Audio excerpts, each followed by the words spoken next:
Hello and welcome to another episode of Autogefühl. Today with me, AJ and Jonas. This weekend, you join us here in the beautiful but cold Black Forest in southern Germany. And we have with us the keys to the new Opel or Vauxhall Grandland X Hybrid4. As you guessed it, this is Opel's first plug-in hybrid vehicle. So let's test what this car has to offer. Are you ready? Come on, let's go.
The Grandland X is 1.85 meters wide and 4.47 meters long, but in this hybrid variant, it weighs about 1.8 tons. Up front, I think the first thing you'll notice is this black hood, which is very cool, very Opel. It is an option if you would like to have it. And I think, as we'll see later on, coupled with the roof and the mirrors, this black top looks pretty interesting. Up front, there's nothing really to distinguish this as the hybrid version of the Grandland X, but because this is only available in the top two trims, the Innovation or the Ultimate, you do get things, a lot of features as standard. For example, these LED daytime running lights are standard, and if you pick the Ultimate trim, you also get full LED lights as standard. Of course, it's an option in the Innovation trim. Towards the middle, you have the Opel logo with the two Opel wings flanking it. I think very elegant, but again, overall in lines with the rest of the Opel portfolio. The design isn't aggressive. It's very soft, it's very approachable, and I think it's a little bit more palatable for a wider audience. Going further down, you have an interesting inlay over here with another chrome accent, and the fog lamps are all the way down here. There's a nice contrasting brushed aluminium effect plastic all the way at the bottom of the bumper. Also comes with cameras around, and you can see the front camera over there and the radar sensor for the adaptive cruise control as well. So because this is a crossover SUV style vehicle, there's plenty of black cladding along the bottom, and we'll see on the sides as well, to give it that more of an off-road capable look. Since the Grandland X Hybrid4 comes in the top variants, you get 19-inch wheels, and in this case they are dual tone, and I think coupled with, you know, this whole black scheme for the top of the hood, the roof, the wing mirrors, and this black cladding that runs along the wheel arches as well as in the bottom of the side. There's a lot of black and contrasting colors with this red. I think it looks pretty good. There's not too much design lines except for one on the top over here and another kink down here to kind of, you know, make this central part of the doors kind of protrude a little bit. And I think when the sun is out, not like right now, it has a nice play of light and shadow because especially of this, this curve down here and here, it kind of accentuates this area of the car and breaks up, you know, the side and makes it a little bit more interesting to look at. But nevertheless, you don't have squared off wheel arches. The roof as well is fairly smooth, a lot of round lines. Again, very typical of Opel. And as we go towards the back, you can see the chrome strip that runs along from the front of the A pillar and comes all the way to the top here in the C pillar. And I think that way makes the car look really elegant, But yeah, overall, it's not a design that we're new to. We've seen this.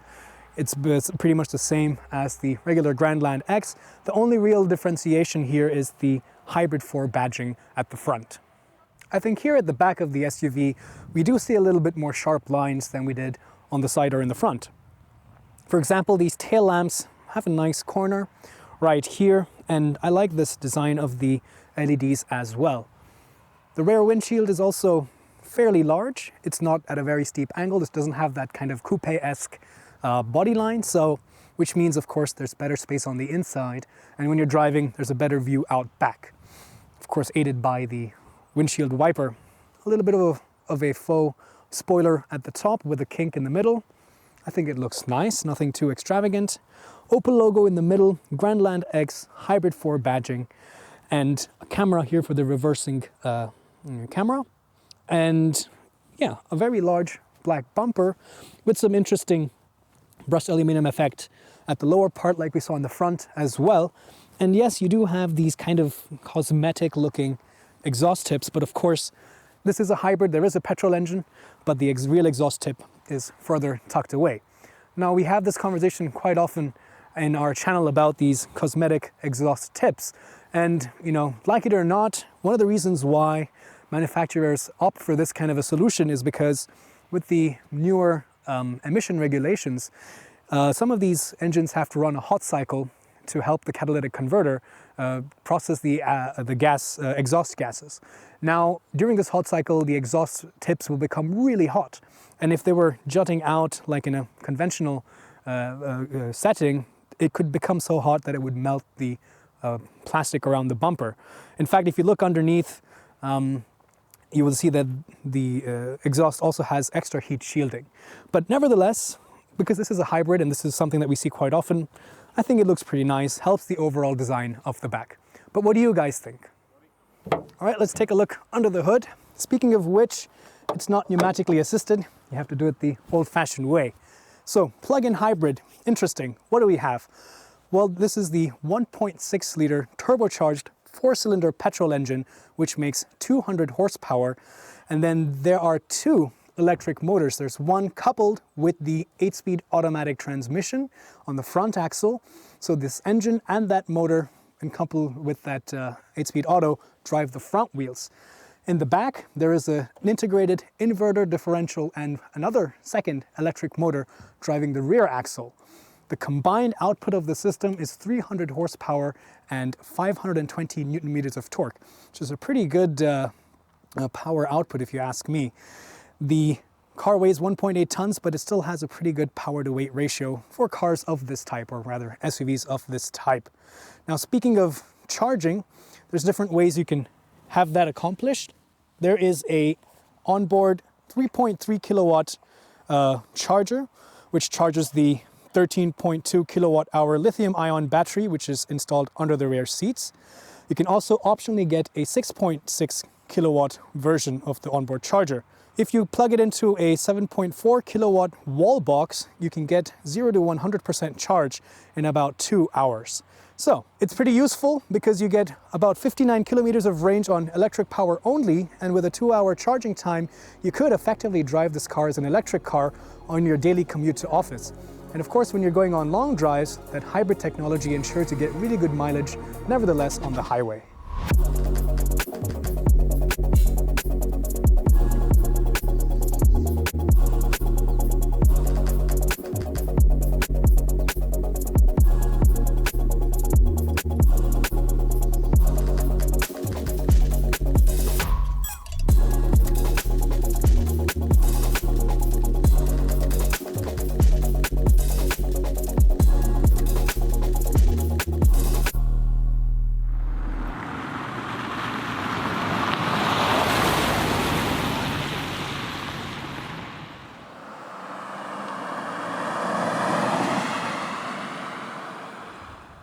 Here is the key fob for the Grandland X. I don't think it's anything very different, but you get keyless entry, so you just come up to the car and touch the door handle and it unlocks and you can open the door. The door opens really wide, again, because of the SUV body style. The door itself is fairly tall, so it makes getting inside very easy. The materials up here are pretty good, but it's quite monotone here. There is a little bit of this dark gray inlay down here. Now, in the Innovation trim, you still have the option of getting fabric and faux leather seats, so it's always a good way to save money and be a little bit kinder to animals. But in the Ultimate trim, you only get full leather seat options. Nevertheless, as you can see, the seat has a lot of adjustment, a lot of automatic adjustment as well with memory function, and they are fairly comfortable. And we'll take a look at that once we get inside and we start driving. Again, climbing in is fairly easy thanks to this higher ride height. There's plenty of space, there's a lot of headroom. I'm about 5'8" or 1.7 meters, and the seat is not even set to the lowest position, so there's a lot of nice space. It's very airy, also with the lighter color for the headliner. However, the overall layout, while it's nice and functional, isn't as futuristic as its sibling, the Peugeot 3008. It still feels a little bit, conventional. Anyway, hop inside and let's take a closer look. So the instrument cluster, I think, is fairly conventional. You have two analog dials, the speedometer on the right-hand side and a tach on the left. But as you can see, because this is a hybrid, you have a range below zero to show you how much of energy you're recuperating with the regenerative brakes. On the top, you have two fuel gauges, or, at least one fuel gauge and one battery gauge. Of course, it's really cold today, so the battery's pretty flat already since we've been driving for some time. But the TFT display down here shows a lot of useful information. Now, there is a range with pure electric mode that's also displayed. And the truth is, even though on paper you get 59 kilometers of pure electric range, it really depends on your driving scenario and how you, if you're driving in the mountains or in the city. And what the car also does is it calculates your last trip and how you drove and how much electricity was used in to run the car, and will give you a more realistic range for just pure electric driving. And I'll show you in a minute later on that you can also save perhaps the last 10 or 20 kilometers of your daily trip to be done with a full electric motor only. So that's a pretty useful feature overall. So if we were to toggle through the menus, there's a speed sign, traffic sign recognition system. You also have a cool graphic which shows you at any given moment what is the electric motor or the engine that is used to propel the car, and we'll take a look at this later on. This also comes with a lot of driver assistance systems like lane keeping assist and adaptive cruise control. The navigation can also be seen over here, and your speed readout. The steering wheel is also fairly, what we know from Opel, nothing extravagant or nothing new. It's got a nice grip, it's got a flat bottom, it's got paddle shifters, and there's a lot of buttons on the steering wheel to control your infotainment system, as well as the driver assistance systems over there. In terms of infotainment systems, you have a choice of a 7-inch touchscreen or the optional 8-inch like you see here. It's kind of flanked by this chrome accented bezel, which kind of looks pretty nice. It kind of is similar to the gray over here. So let's take a quick peek at what's available and what's interesting about this infotainment system. So of course you have a lot of hotkey buttons down here, which is always nice, especially for the volume and just muting it really quickly. It's much easier and much safer really to use buttons rather than everything be on the touchscreen. The touchscreen itself is fairly responsive. It's got a nice matte finish, so it doesn't leave fingerprints as much. And of course you have DAB, you have a full navigation, you can get live traffic. You also have like the connected service, which will give you live traffic updates, weather updates. If you need an emergency assistance, there's a button on the top, an SOS button, which you can just click and then it will call the emergency services, things like that. Of course, Bluetooth connectivity for your phone. And you can mirror your phone with Apple CarPlay or Android Auto. And of course, a lot of details for setting up the different various things in your car settings itself. But what's interesting is this little lightning bolt button. This is, of course, specific for this plug-in hybrid version. So if you click on this, there's a nice infographic which shows you if you're running it from just the petrol engine, the electric motor in the front, how the status of the battery is, and if you're running it on the electric motor in the back.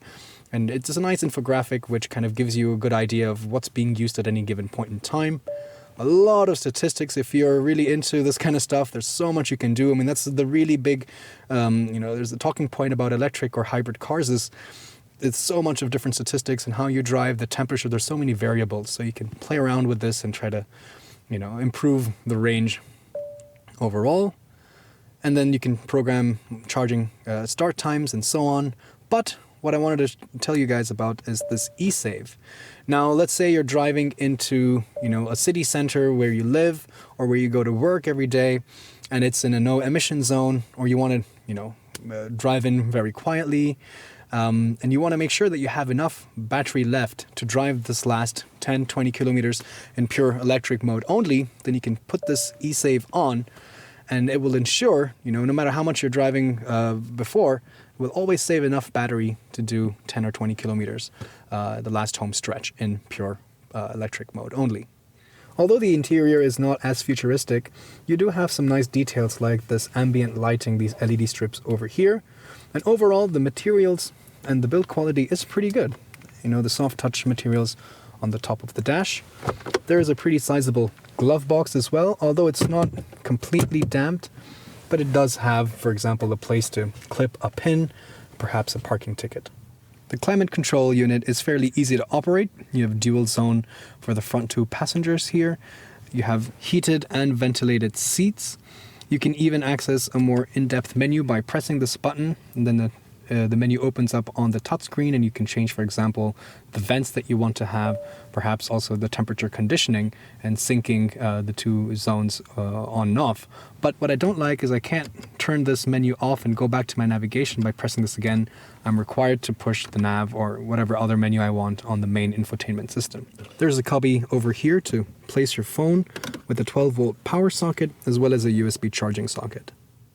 Down here you have some other buttons, for example, to turn the ESC off. Also, interestingly, this is the button to release the petrol fuel filler cap on the right-hand side. On the driver's side, of course, there is the charging sockets, which does not need a separate button to release.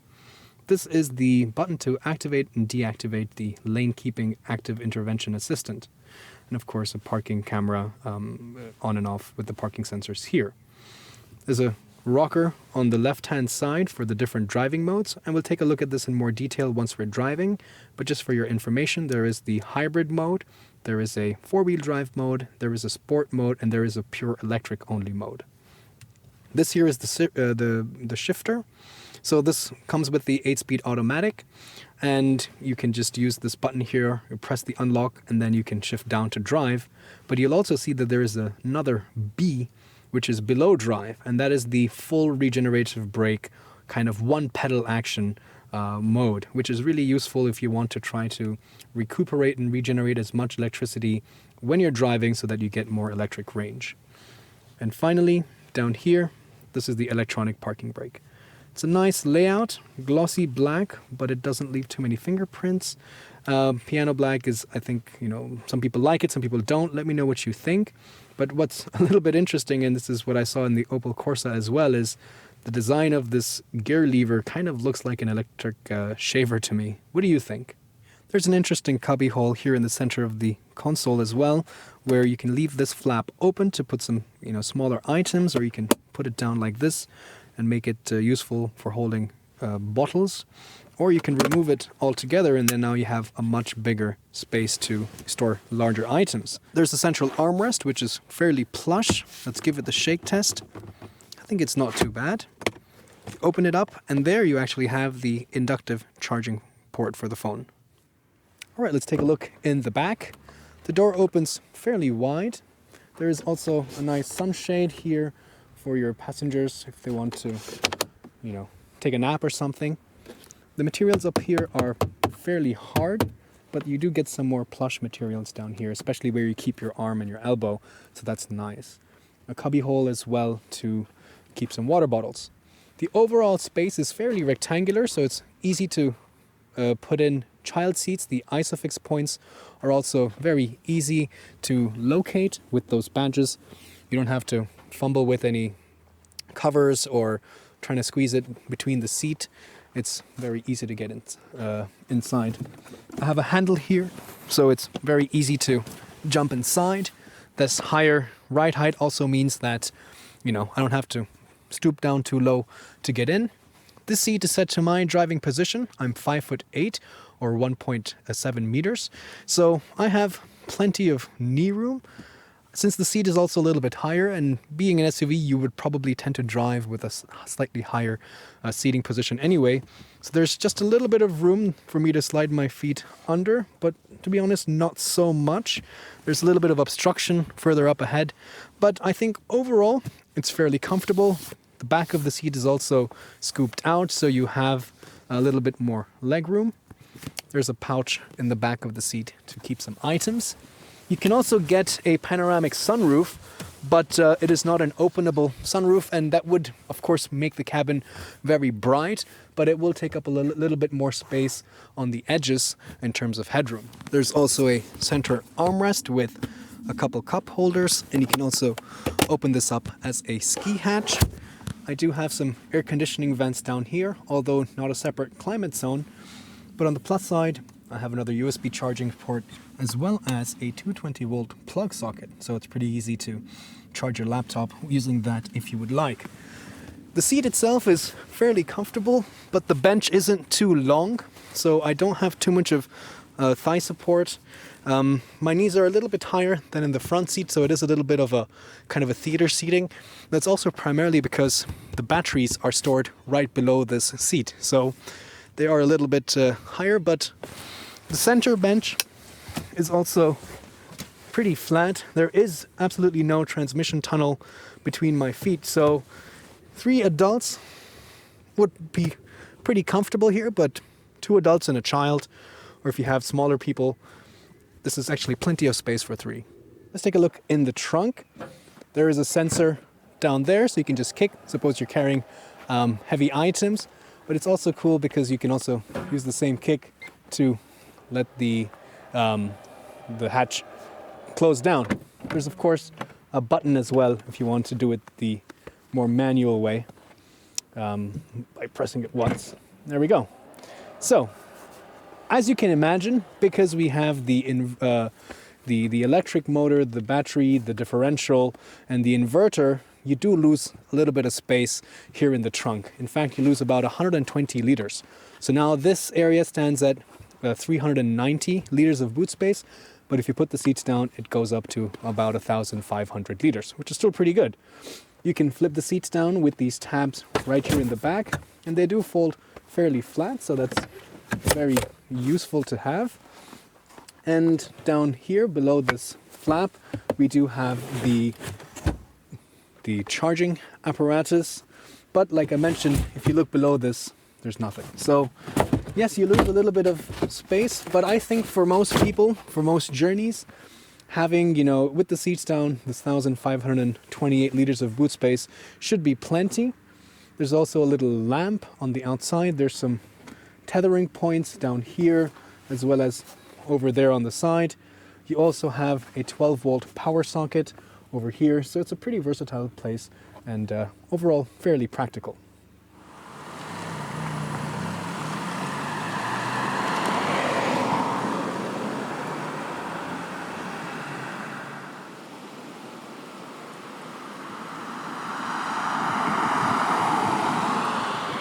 All right, let's start off our drive here on the highway. We're just heading out of the airport, going up towards the Black Forest. Really looking forward to some great roads and great landscape. But let's analyze how the Grandland X Hybrid4 performs out on the open road. To make my life easier when driving on the highway, this car comes with quite a lot of assistance systems. So let's start with that. As you can imagine, this also has the adaptive cruise control system, so I can just select this with the button on the steering wheel and set a speed. Right now it's saying activation denied, conditions unsuitable, so let's try that again. And there we go. So set my speed now, the speed limit is 130, so I'm going to set it at a very comfortable 125. I can also choose the distance I want the car to be maintaining with the traffic in front of me with this other button, and I can have it, distant, normal, or close. So I'm going to keep it normal. Second thing I want to set is change the driving mode into hybrid. Now this is a very smart system, so it's going to try to analyze what is the best mode of propulsion, given that there's an electric motor on the front axle, an electric motor in the rear axle, as well as the 1.6 liter turbo 4 petrol engine. It's going to pick what is the best depending on the speed, the momentum, the gradient, the throttle position. Well, in this case, the throttle position that's automatically being maintained, and pick what is the most efficient way to drive the car. There's also lane keeping assist. So if I were to stray off the lane like this, the car will automatically steer me in place and giving me a little flashing warning sign to know that, hey, okay, you're kind of steering and veering off the lane. So this way, it's a very safe system. There's also some other assistance systems like blind spot monitoring. So there's a little orange lamp on the edge, on the corner of my rear view mirror, the outside rear view mirror. And if there's a car in my blind spot, it will just flash orange to let me know that I shouldn't pull out into the outside lane. So now let's move on to comfort. Being in a hybrid, it's of course going to be very quiet in electric mode, but even on the highway when it's going to be using the petrol engine as the primary source of power, it's still very quiet. I can barely hear the engine. The noise insulation is also pretty good. I do hear a little bit of wind noise. Today is not particularly windy, but I do hear a little bit of the cars going by me. I do hear a little bit of that wind, but there is very little to none tire noise from the road, so that's pretty good. Overall, I think the sound insulation is definitely on the better side, if not actually pretty good. The seats are also fairly comfortable. Being an SUV, I'm sitting fairly up high. My knees are just laying flat, or rather my thighs are laying flat on the seat, and my knees are in a very comfortable position. I'm not knees up, and the visibility also therefore is pretty good. Visibility out front is really nice thanks to this large expansive windshield. It is an SUV, so the roof line is pretty high, which means the A-pillar doesn't have a very sharp raking angle, and therefore the windshield is actually comes up a little bit higher, so I have to look up to see the edge of the windshield, which means that it's easy to see the traffic light when you're stopped right below it, to see when it turns from red to green. Similarly, the tall windows on the side also gives me good visibility out the side. The B-pillar is a little bit behind my head, which is useful to join into ongoing traffic onto a fast-moving road when you want to see if there's cars behind you before you pull in. So that way it's pretty good. Again, this tall SUV body style means that the rear window is also pretty tall, upright, and fairly large, so I have really good visibility out the side. There's plenty of headroom as well. Even though the seat is a little bit higher, it's not set to the lowest position. I'm driving this as I would an SUV, not necessarily a sporty car, so that way there's plenty of space. It feels really airy inside. The headliner is also a lighter color, so overall it's very nice. The adaptive cruise control is working really well. There's a truck in front of me which is going a little bit slower, and the car is automatically slowing down for me to compensate for that. If I were to pull out into the overtaking lane, the car will now automatically speed up on its own and again maintain this distance with the car in front, but allow me to overtake. So overall, I think there's nothing groundbreaking here, but it's good to see that these systems are working really well. The lane keeping assist as well is deactivated when you're changing lanes. So on the whole, I think on the highway, mannerisms are pretty good. Even though we haven't been driving for too long, let's just check what the mileage currently is reporting. It says 4.5 liters for 100 kilometers. This is fairly high for a hybrid. The claimed efficiency is about 1.6 liters for 100 kilometers, and that's what I would expect, something around 1.6 to 2, but we've just started driving literally. So let's take this car out into the Black Forest, find some nice winding roads to have a little bit of fun. After all, this is a four-wheel drive car and it has 300 horsepower. So let's see how we can have some fun with it. And towards the end of the episode, let's check back on the mileage and see what the overall figure turns out to be.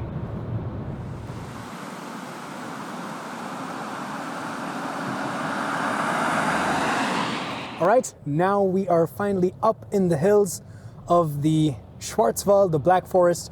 I can see we're coming up towards Feldberg, which is actually the highest peak here in the Black Forest and the highest peak in Germany outside of the Alps. So a great place then to test the handling and performance of the Grandland X Hybrid4. To start that, let's jump into the drive mode selector and go to Sport. Now, with this mode, the throttle response is heightened. Now, the electric motor in the rear axle is, of course, generally as well, just always the more, the primary motor, which is going to be used most of the time. But here, it's providing a nice instant torque, instant response when I put my foot down on the pedal. And because of that instant torque in the rear axle, it gives a nice push from the back. And we'll see if that kind of translates also out on corners, whether I feel a little bit of that rotation, that rotational moment with the electric thrust in the rear axle. I can also use the shift lever, which looks like a electric shaver with these Opels nowadays, to go into B. Now this is the full braking recuperation regen mode. So it's kind of like a one pedal system. So if I let go of the throttle pedal, then the car brakes a lot more aggressively, it's a lot more pronounced, but this way it also is able to recuperate a lot more electricity back into the batteries, and that way I can also not use the brake that often, and in that way just be able to modulate my speed with just one foot and one pedal. The throttle response is sharpened for the petrol engine.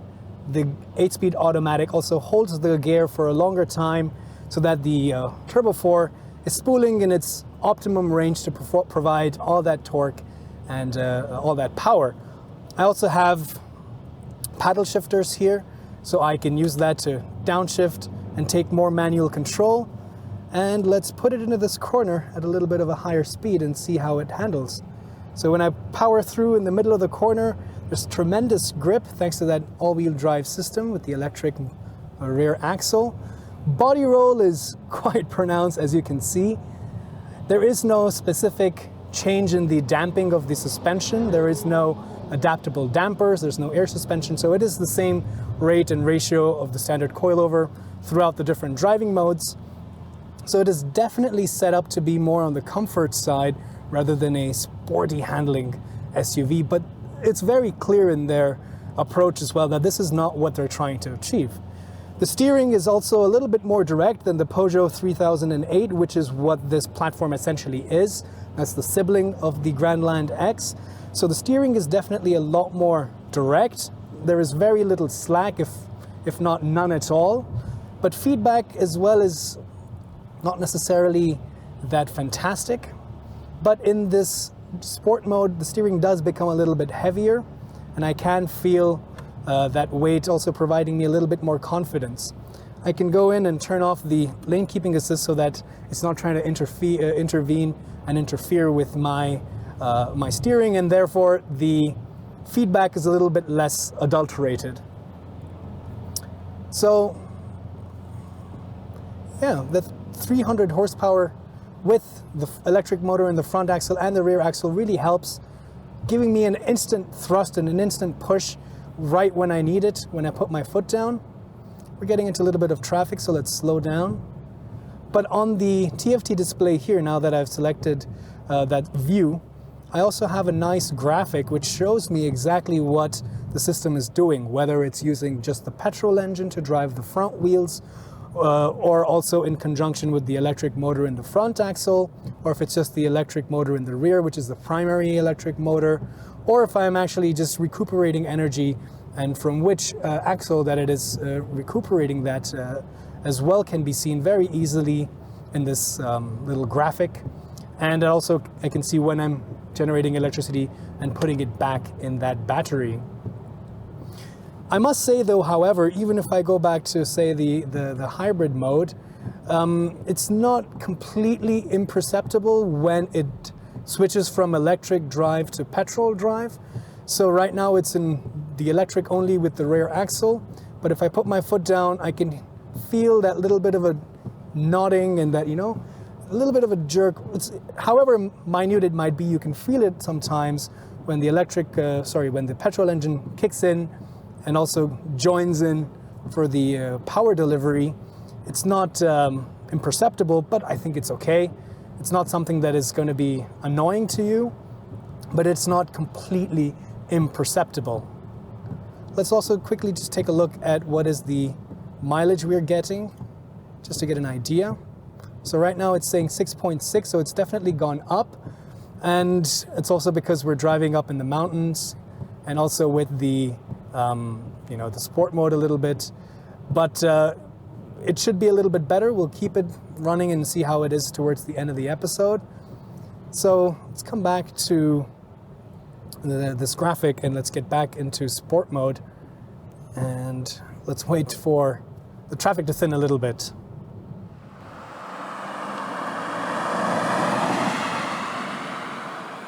So we ditched the traffic a little bit and found an open stretch of road. So let's put it through its paces a little bit. So now in the sport mode, like I was saying, the steering is a little bit heavier, but on the whole, the feedback is not that great. However, the steering is fairly direct. So that means that there's very little slack at dead center. So even a small, modulation of the steering wheel does affect the steering of the car. So it is a very direct steering. And the steering rack itself also is not really that slow. It's not a fast rack, but as you can see here, to take these gentle curves, I don't need to put so much of steering lock. So that makes it a little bit more fun to drive. It means I can retain this position on the steering wheel and I don't have to shuffle my hands too much. But the engine does not become any louder in the sport mode. Yes, if I put my foot down and shift down, I can hear it a little bit more, but it's not necessarily a very sporty sounding engine. It's very smooth, being a 4-cylinder as well, that if it was a 3-cylinder, you get that burble, which inherently, even if it's not trying to be sporty, that burbling sound does evoke a little bit more sensation of speed. But because it's a very smooth 4-cylinder, you don't really get that. You can take over the control of the gearbox with your paddle shifters, and you might want to do that from time to time because the 8-speed auto on its own doesn't necessarily react all that quickly. So you can come into a corner like this and put your foot down. There's a little bit of understeer, and that rear axle, even though it's electrified, we were talking about earlier, doesn't provide too much of a rotational inertia. Even though there's a drive with more faster torque delivery in the rear axle, you would expect that it kind of overtakes the front and you get that rotation. That really isn't the case here. So it's more about traction and comfort. The suspension, and like I mentioned, there's no separate adaptive mode. There is just the one standard coilover ratio in the suspension. So it does tend to lean a little bit more around corners. So body control is also not that great. It does weigh 1.8 tons, so it's kind of inevitable.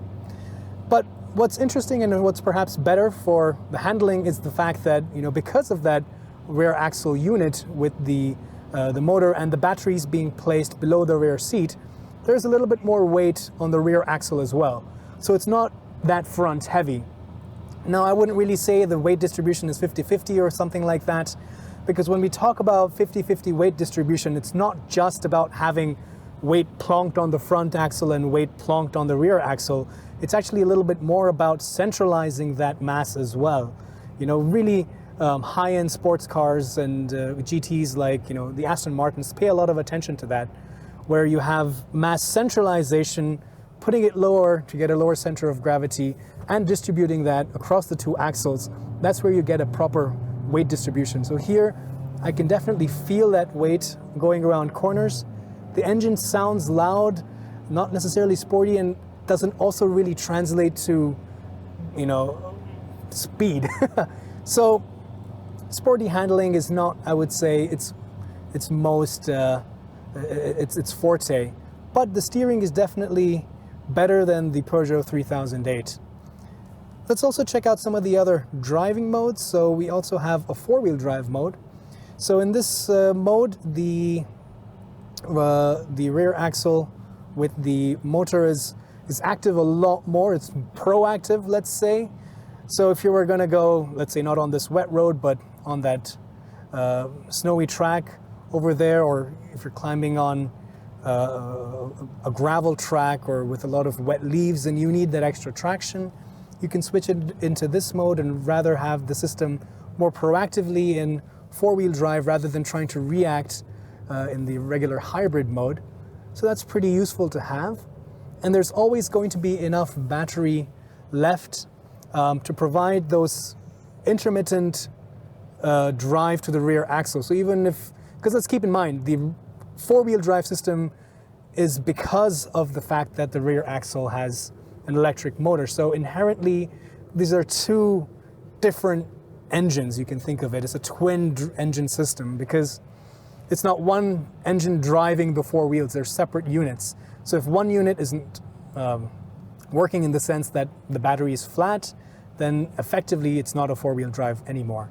But there's always going to be enough charge in the battery in normal driving conditions to provide intermittent power to the rear wheels, and thus, let's be honest, 80% of people will never really take it off-road. And this Grandland X is also positioned to be for customers who are not necessarily looking for a proper four-wheel drive car, but want to have that. So I think this hybrid system, therefore, is a really good compromise of many different aspects. Petrol engines suffer a little bit in slow city speeds and start-stop traffic. They're a little bit less efficient, but that's where electric motors shine. And in a hybrid car, you have that. On the highway, on long stretches at high speed, at constant engine RPM, petrol engines shine, whereas electric motors are not that great. But in a hybrid, you have that as well. When you want it to be sporty and you want that extra punch to overtake, in a hybrid system, that electric motor with instant torque and thrust helps you with that. And when you want a four-wheel drive, you don't have to have like a clutch-based, coupling-based, on-demand all-wheel drive system, which is going to add weight. Here, you inevitably have weight because of the hybrid system, but having it run the rear wheels, you also kind of get a four-wheel drive. So I think it's a very good and smart compromise of putting these systems together. So we have four-wheel drive, sport, hybrid, and pure electric. So like we saw earlier when we were looking at the infotainment system, you also have that really smart e-save feature. So you can save, let's say, enough electric power for the last 10 or 20 kilometers if you're going to be running into a city where it's going to be a low emission zone or a no emission zone, or there's going to be congestion charges and so on. You can ensure that the system is smart enough to retain enough power in the battery to provide that last home stretch for you to drive in pure electric mode. But yeah, in the electric mode, it's primarily just the rear axle, which is going to be running. So you get a little bit more of a rear-wheel drive feeling, I guess. But I think this car is happiest, and it makes more sense just to leave it in hybrid. Because as we saw, it was not that sporty. Of course, in a straight line, 300 horsepower, you cannot dispute that power. And the torque that you get, 520 Newton meters, this collective system is definitely fast in a straight line. In fact, the power to weight ratio is better than some other slightly more premium plug-in hybrid SUVs. So straight line performance on highways to overtake or going at high speed on the Autobahn definitely is good, and that the rear axle, electric axle, also provides a lower center of gravity, with the batteries also tucked lower down below the rear seats. So it is very planted at high speed on the highway. But on twisty mountain roads, it's not that sporty. In the city, even though it's let's say a mid-size SUV, it still has very manageable dimensions. So making a quick U-turn or a three-point turn or parking in tight spaces is also not a hassle. So overall, this is a comfortable, cruising, quiet, spacious SUV. And with the plug-in hybrid, it just takes it to a next level.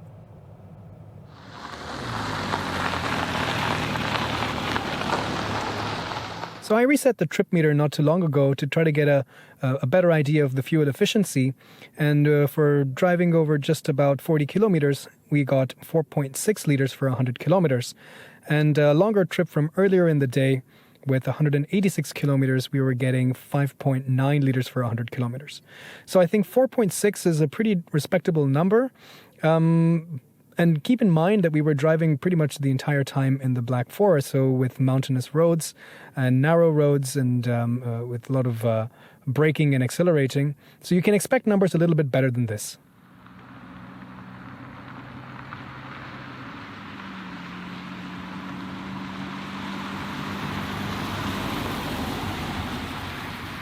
Let's summarize today's episode of the Opel Grandland X Hybrid4. Prices start at 51,000 euros for the Innovation trim and 54,000 euros for the Ultimate trim. That seems a bit expensive. In fact, it's about 13,000 euros more expensive than the equivalent petrol. But keep in mind, you will get tax deductions because it's a plug-in hybrid vehicle. So, what did I like and what did I not like about this SUV? For starters, I think it's very comfortable. The suspension is very plush, it's very quiet.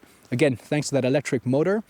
There's a lot of space on the inside, and 300 PS or metric horsepower and 520 newton meters of torque with the combined system is really great for inline, straight acceleration and overtaking on the highway. What I didn't like so much perhaps is the fact that it's not very sporty in terms of its handling capabilities. But then again, every SUV doesn't need to be sporty, and in fact the Grandland X isn't trying to be. But on the other hand as well, even though this does come with a lot of great technology, it's not a brand new platform, and some key features like matrix LED lights are just missing altogether. But overall, it's definitely a great package. The mileage, since we drove in the Black Forest, we didn't get a great number, but if you charge it up every night and try to drive in the electric mode as much as possible, just using the petrol engines on the highway, then you can get really good numbers, around 2 or 3 liters for 100 kilometers. So, that's my verdict. Let me know what you guys think. Put it down in the comments below. Thanks for watching, and we'll see you guys next time.